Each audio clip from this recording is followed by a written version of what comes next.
La situación del campo deja mucho que desear.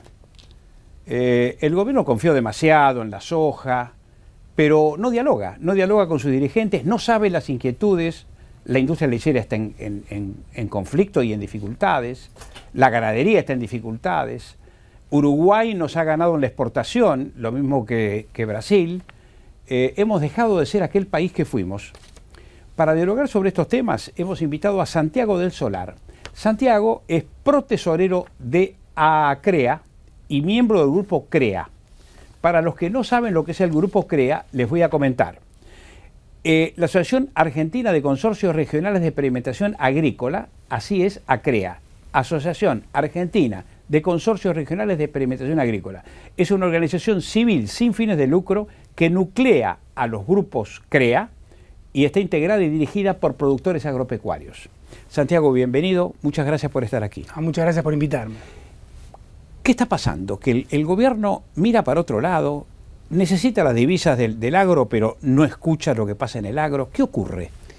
Mira, primero pongámoslo en contexto internacional. Sí. Estamos frente a una situación que está por decir histórica, pero en realidad no es histórica, es sin parangón para Argentina, en lo referente a la demanda de alimentos que hay en el mundo. Así es. En ese sentido, la oportunidad está ahí para capturarla al alcance de la mano y tenemos todo para hacerlo.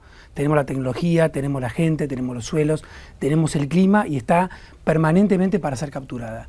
Y hay otros países que recién mencionabas que están viendo esto y están capturando la oportunidad.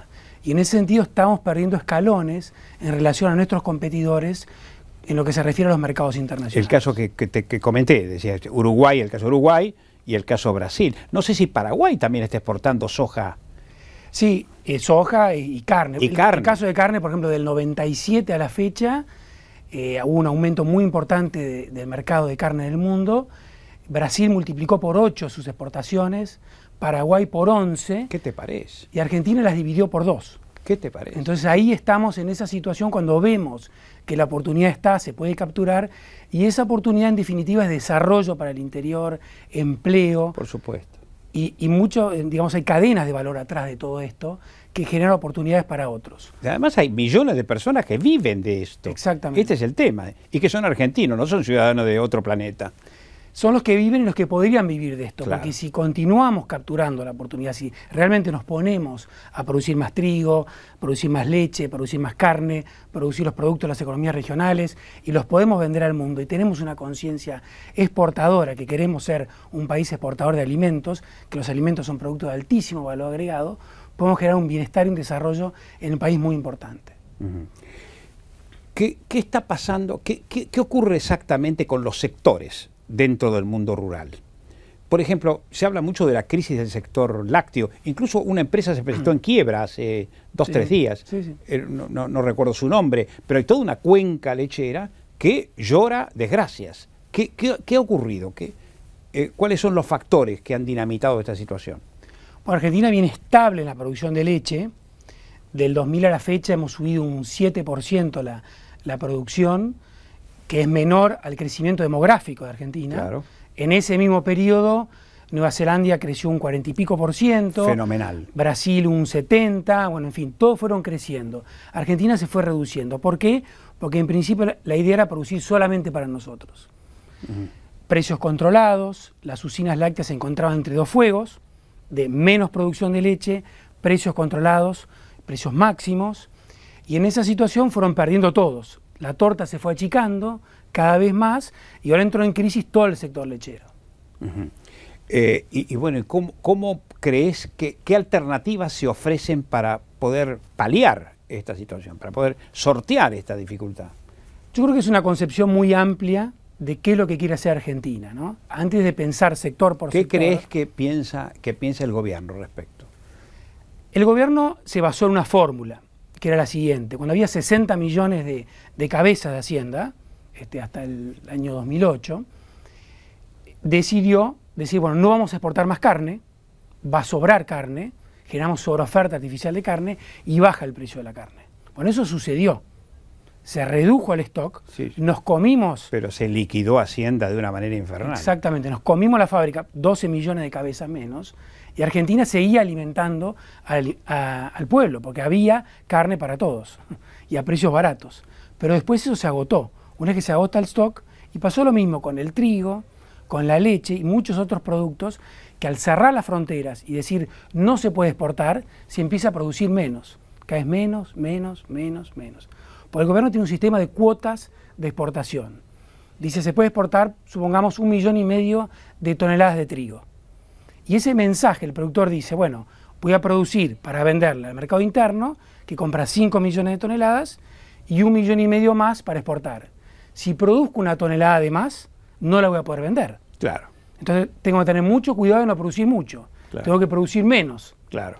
Y ahí el gobierno se pone nervioso y dice, bueno, entonces si producen menos, exportamos menos. Claro. Y al otro año el productor dice, bueno, me dejan exportar menos, produzco un poquito menos. Claro. Y ese círculo es una espiral descendente que se viene dando, que al principio no se notaba porque había excedentes.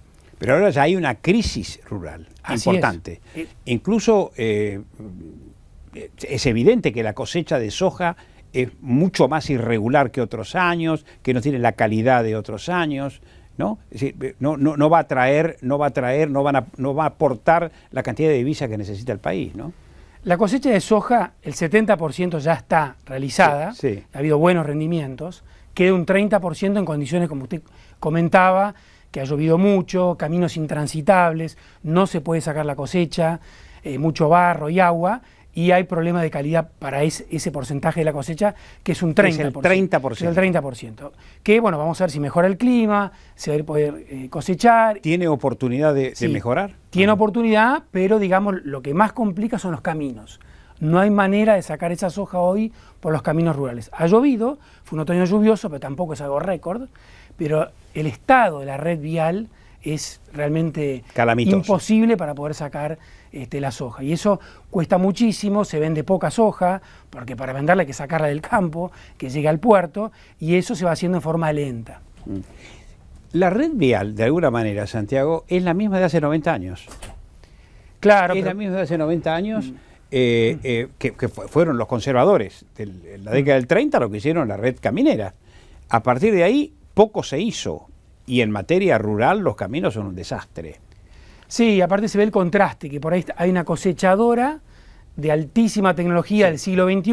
O que ocurrieron en los 90. Claro, y al lado un camino que es del siglo XIX. Claro. Entonces la cosecha con la alta tecnología, biotecnología, porque en ese sentido hemos crecido mucho los últimos años, ahora nos estamos estancando en ese tema, utilizar las mejores tecnologías, la siembra directa, somos un país de punta en ese sentido en la utilización de tecnologías, pero al mismo tiempo cuando tenemos que sacar esa tecnología del campo, el producto, que es la cosecha, nos encontramos con una red vial que atrasa más de 100 años. Que además que requeriría inversiones multimillonarias. En un momento como este, ni pensarlo.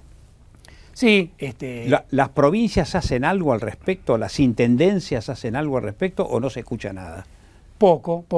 Tiene su justificativo en el sentido que de cada 100 pesos que gana un chacarero, 80 son impuestos, ¿no? Sí. O sea, 80 se van del interior como impuestos. Pero esos 80, el 90% son impuestos nacionales. Nacionales. Y solo el 10 son impuestos provinciales y las tasas municipales. Entonces, de lo que genera un productor, de esa riqueza que se genera en el interior, es muy poco lo que queda en el interior. Entonces, al irse el dinero del interior, genera todos estos problemas de infraestructura, ya que, digamos, no hay manera de solventar, a pesar de que hay una red vial que es bastante cara, que podría cubrir los costos en la mayoría de los municipios, no se refleja eso porque ese dinero hace falta para otras cosas en los municipios. ¿Cómo estás viendo la mesa de enlace y por qué no está CREA en la mesa de enlaces? Bueno, la CREA no es una institución gremial, o sea, naturalmente no tiene por qué estar en la mesa de enlace. ¿no? En la mesa de enlace son las 4... Pero con el corazón sí. Son 4 instituciones gremiales. Muchos de nuestros asociados son también miembros de estas instituciones gremiales. Claro. Lo que sí, a CREA como institución de generación de tecnologías, información, datos, nosotros toda la información que tenemos la hacemos pública. No tenemos propiedad intelectual de nuestra información, sino que es toda pública. Y apoyamos a la mesa de enlace dando la información permanentemente, nos consultan. Nosotros estamos al servicio de ellos, como también de otras instituciones que aportan al país, estamos siempre al lado de ellos. ¿Sigue el INTA dando pautas siendo una entidad que desde el 50, desde que fue creada, digamos, marcó rumbo, ¿sigue en actividad el INTA aportando soluciones para el agro? El INTA nació casi al mismo tiempo que CREA, en la misma época. Sí aporta, pero digamos que podría mejorar bastante el servicio que está haciendo. Tiene un gran presupuesto el INTA. Tiene buen presupuesto. Tiene buen presupuesto, sí. Pero bueno, hay muchas, no digo falencias, pero canales de mejora muy importantes en el INTA, sí, es posible. ¿Y CREA qué aporta CREA? A CREA aporta primero las experiencias. Nosotros trabajamos con experiencias de nuestros grupos.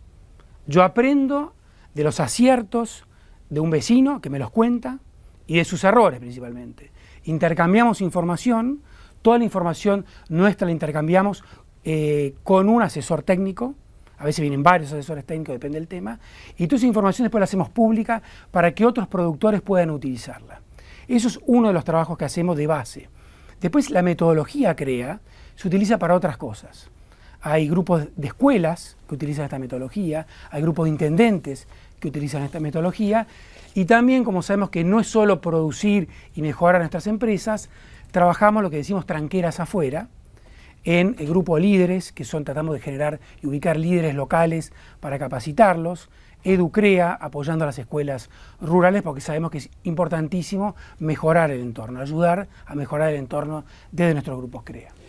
Bueno, muchísimas gracias por tu aporte, Santiago. Nos has ilustrado en algunos temas que desconocíamos.